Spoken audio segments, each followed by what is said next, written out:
Greetings! This is Griff Rui, the Nostalgia Catholic, with yet another Isaac Asimov short science fiction short story. And this one is titled The Winnowing. It appears in the pages of Analog, where you could see it lists his name because he has a story published in this issue of the magazine. Analog, of course, is one magazine where any appearance of his in here I'm particularly motivated to include in this because as time goes on, you probably see by now I'm already not covering Black Widower stories. If I get to those, it'll just be in the books where they're all collected. Or Union Club mysteries. A lot of those are in the book. The rest, I don't hold your breath. You know, the Azazel stories are also in Azazel. Also, another thing I'll be skipping when I get to those are the Norby, the robot. I know I've done some of his earlier Kitty Lit, and I'll continue some of those. Larry the Detective is actually kind of fun in a way, even though the story is rather simplistic. But Analog has a special place, certainly in my heart and in his as well, because it is the successor to astounding science fiction.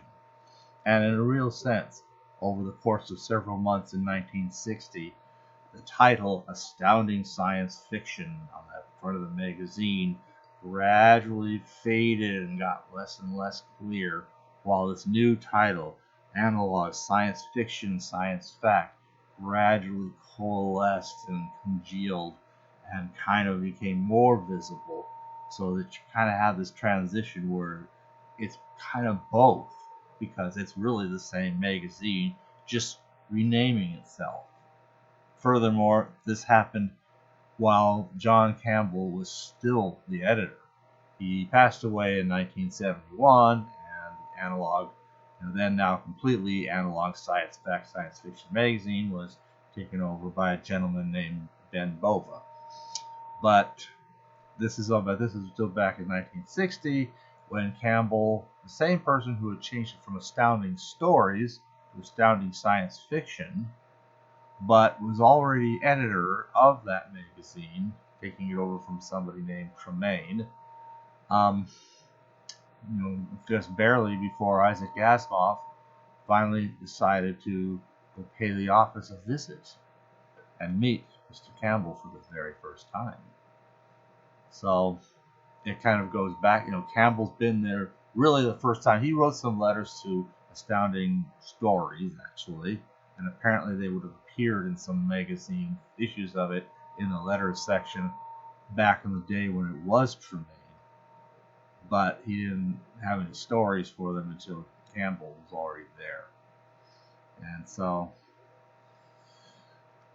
those have a very special place in his life. And so it's been a very fascinating magazine and Analog, although I have to admit I think I liked it as Astounding better, but Analog is clearly the successor. It's what Astounding is doing today. So the story in here is called The Winnowing. Let's see here. It lists it briefly in the table of contents as a short story. The Winnowing, Isaac Asimov, age 54. That's all. Blurbs, that table of content blurbs now being, so far as I can tell, entirely a thing of the past. So, go to 54. We have an illustration which I think when we've gone a bit into the story will make maybe some more sense than it's making now. And there's a very tiny blurb.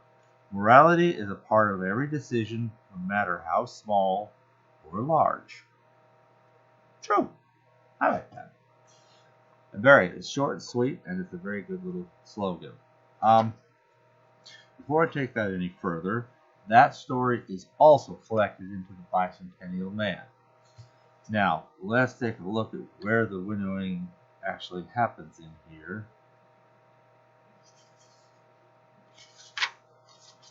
And that would be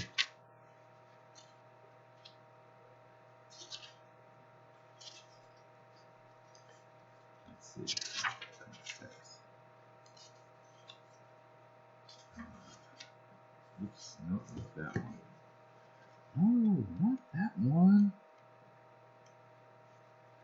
Okay. He has a little introduction to this story.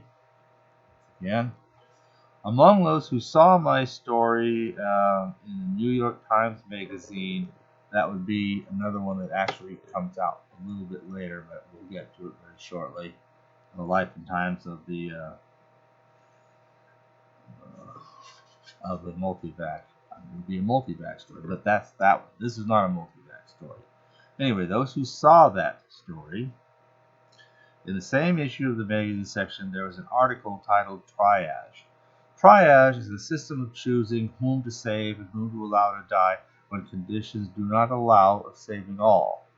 So, battlefront medical, tents, like you see in the famous MASH television show. The idea is they're close to the front lines there this is set in the Korean War.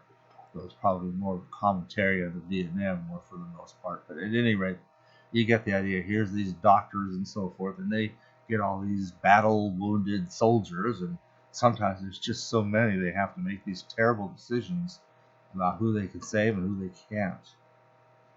So, triage has been used in medical emergencies when limited facilities have been applied to those who have the best chance of making it. Now there is a feeling that triage might be applied on a worldwide scale, that some nations and regions cannot be saved and that no effort should be made to save them. Actually, I think triage is a three-way thing.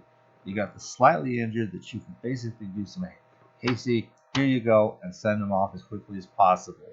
You just need a Band-Aid. You just need calamine lotion. Your stomach will get better. You take this pill, take this aspirin and call me in the morning kind of stuff, okay? That's one category, but their needs are slight. Then you get to the two categories that are more relevant here.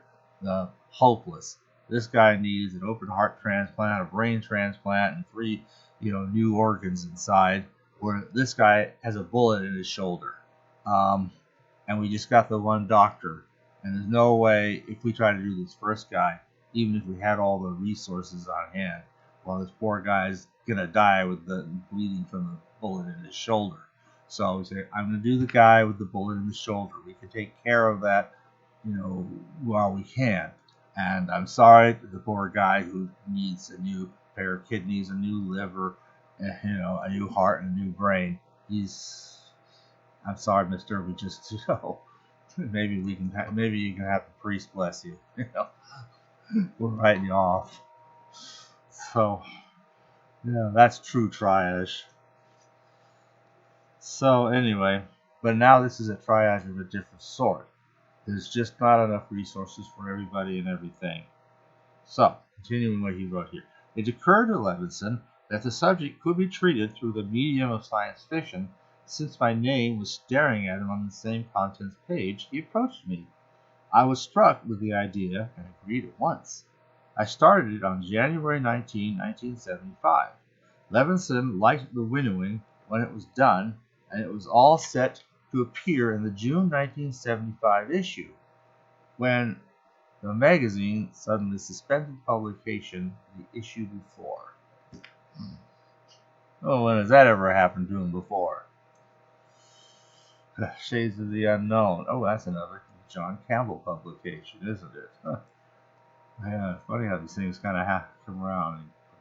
Sad and embarrassed, Levinson returned the story, but of course, it wasn't his fault, so I wrote him a reassuring letter. After all, the story had been paid for, and it wasn't likely I could place it elsewhere. Ben Bova, I just mentioned him, the new editor of Analog, took it at once, in fact, and it appeared in the February 1976 Analog here. So, getting back to page 54, we have a planet Earth in the future, a future in which there are now 6 billion human beings in the world, and there's just not enough food to feed everybody. How bad is it? If you took what food there exists and shared it equally among all the 6 billion people of the planet, you could somehow do this perfectly, it wouldn't be enough for any of those people to survive. In short, some have to die that any at all will live. It's kind of the lifeboat problem. You have 10 people on a lifeboat, and there's no way they're going to be saved for at least another month, but you only have enough food to feed 3 people for that month, and water and everything else. So you kind of have to, draw lots or whatever algorithm you have among yourselves to decide who's going to jump overboard and be fed and feed themselves to the sharks. Because they might as well. They will, 7 of those 10 people will not survive. There's no ifs, ands, or buts about it. They will not survive. The only question is whether any 3 will survive, or, by basically letting the others die, or they all die. And then no one will even know what their adventure was or anything like that. So, you had to make these terrible decisions. It's also Kodos the executioner who killed 4,000 people that another 4,000 could survive. And then it turned out the supply ship was able to bring enough food for everybody before any of those people needed to die. And so instead of being the hero making this terrible, frightful, but in a certain kind of sense heroic choice, is now merely Kodos the executioner. On par with like a war criminal or something. War, but you know what I mean. Really serious crime. So he made a judgment call, and oh boy, was it ever the wrong judgment calls he made. You have to make those command decisions. Anyway, so there's not enough food to feed 6 billion people. Of course, as I'm giving this, there's now on the order of about 8 billion, and we're still feeding them. A lot of them just barely, but we are feeding them. Technology for making food obviously has advanced a bit since the 1970s. It's not like there's really this finite amount. There are ways to, as they say, grow more food. There was a lot of pushes, especially in a lot of the developing nations around the middle 1970s. That was a program of grow more food, plant food, make it grow, fertilize the soil, irrigate the soil, bring water in, grow more food. So, and obviously that has met with some success. As I said, we have 8 billion people being fed. And so, some do still die of starvation, but it's a lot less than a solid billion or 2 like they had here in the story. Like, there'd be 7 billion, but 1 billion have already starved to death, as the story is written in around the turn of the millennium, by the way. So it's actually set at a time when roughly there were about 6 billion. So it's kind of, but not because another whole billion starved to death. Human beings kind of naturally are less inclined to breed when there's just no way to feed them, and they know this. And there is kind of that does happen. It can either happen at the poor end, when you're too poor and too unhealthy to carry a child to term, or give the child anything like milk or anything else to feed, or at the rich end, because you're so rich and so luxurious that just the trouble, travail of childbirth is just, oh, I don't want to have to do that, so I'll just do it a couple of times or something, and if even that, and that's all. So, strangely enough, both extreme affluence and extreme poverty can contribute to a tendency to not have children. Although I think affluence does it a lot more quickly, but with a lot fewer people in poverty. So, here's this guy. He's developing this some sort of a. It's not exactly a microbe. It's like even smaller than a virus. It's a liposome. What do you call it? Hormones, LP. Dr. Rodman is his name, by the way. And he's getting a lot of money. Obviously, he's one of those who do survive, and he will not be hungry. And it has to do with cell membrane. But apparently, some of these different chemicals, give or take highly subtle details of the cell membrane, could pass through some people's cell membranes, not others. and you could put this stuff in the food, let's say, this is what people are proposing to him. He doesn't want any part of this. But these people who run the planet and can kind of decide who's going to get the food and who isn't, um, they come up with this plan to feed people something that will basically poison them. It will put them to sleep peacefully, humanely, but they will die, a lot of them. And that will cut down the population. This is all wanting to get rid of the surplus population here. So,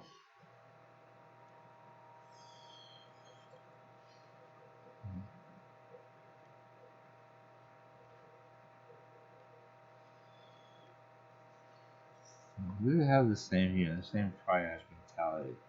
You mean the answer, you die that I may live, is if I die, you die, an impasse. Not quite, said Barry, which is one of these other people who's trying to get him to do this thing. There are places on Earth where the people cannot be saved. They have overweighted their land hopelessly with hordes of starving humanity. Suppose they are sent food, and suppose the food kills them, so that the land requires no further shipments. Rodman felt the first twinge of realization. Kill them? How? The average structural properties of the cellular membranes of a particular population can be worked out. And LP is a libosome product, whatever, something this Rodman guy had been working on, which is so relevant to this whole story, particularly designed to take advantage of those properties, could be incorporated into the food supply, which would then be fatal.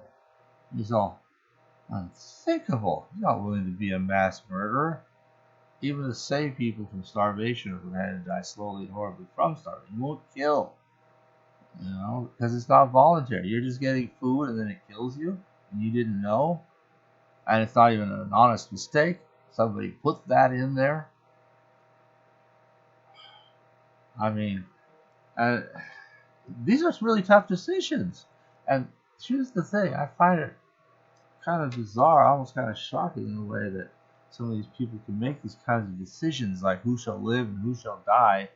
And so often it seems to be, people in some other part of the world where they're already dirt poor, you don't know who any of them are, and you're kind of like, well, what do you care if they live or die? Because you're thinking, even what do they care if they live or die? Well, surprise, even those who are hungry would still rather live than not. It's, survival instinct runs very deep. And it takes a lot more than just try to put some people on the back burner and so deliberately.